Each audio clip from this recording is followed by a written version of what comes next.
Assalamualaikum warahmatullahi wabarakatuh. Perkenalkan, nama saya Rasliding Tias dengan NPM C1C023-179 dari kelas 2D.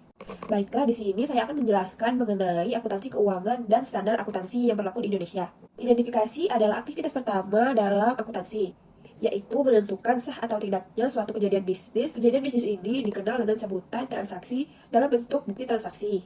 Yang kedua adalah pencatatan. Pencatatan adalah aktivitas yang dilakukan untuk mencatat transaksi-transaksi yang telah diidentifikasi secara kronologis dan sistematis. Yang ketiga ada pelaporan, yaitu aktivitas untuk mengkomunikasikan informasi akuntansi dalam bentuk laporan keuangan kepada para pengguna, baik internal maupun eksternal, untuk digunakan dalam pengambilan keputusan bisnis.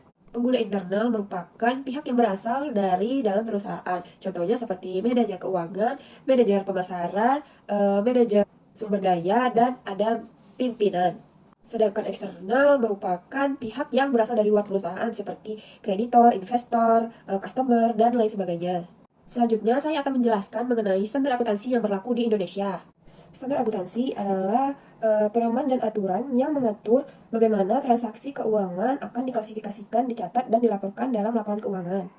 Ada 7 standar akuntansi yang berlaku di Indonesia. Yang pertama ada standar akuntansi berbasis IFRS.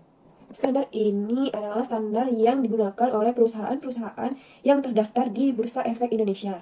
Yang kedua ada SAK ETAP, atau Standar Akuntansi Keuangan Entitas Tanpa Akuntabilitas Publik.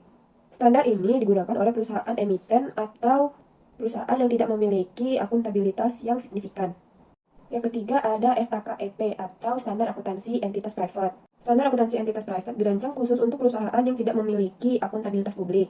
Entitas tanpa akuntabilitas publik ialah entitas yang tidak mempertanggungjawabkan kinerjanya kepada pihak eksternal seperti investor, kreditor, dan regulator. Contohnya seperti rumah sakit, seperti klinik dokter, perusahaan keluarga, dan lain sebagainya. Yang keempat ada standar akuntansi pemerintah.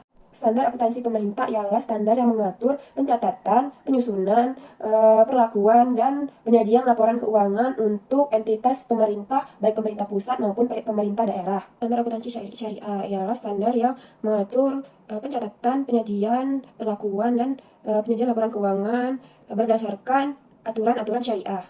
Selanjutnya adalah standar organisasi nirlaba. Standar ini digunakan oleh organisasi yang tidak berorientasi untuk mencari keuntungan. Selanjutnya ada standar akuntansi entitas mikro kecil menengah.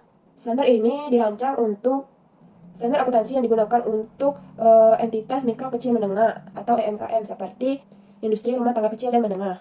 Baiklah, itulah penjelasan dari saya mengenai akuntansi keuangan dan standar akuntansi yang berlaku di Indonesia. Lebih dan kurang saya mohon maaf. Wassalamualaikum warahmatullahi wabarakatuh.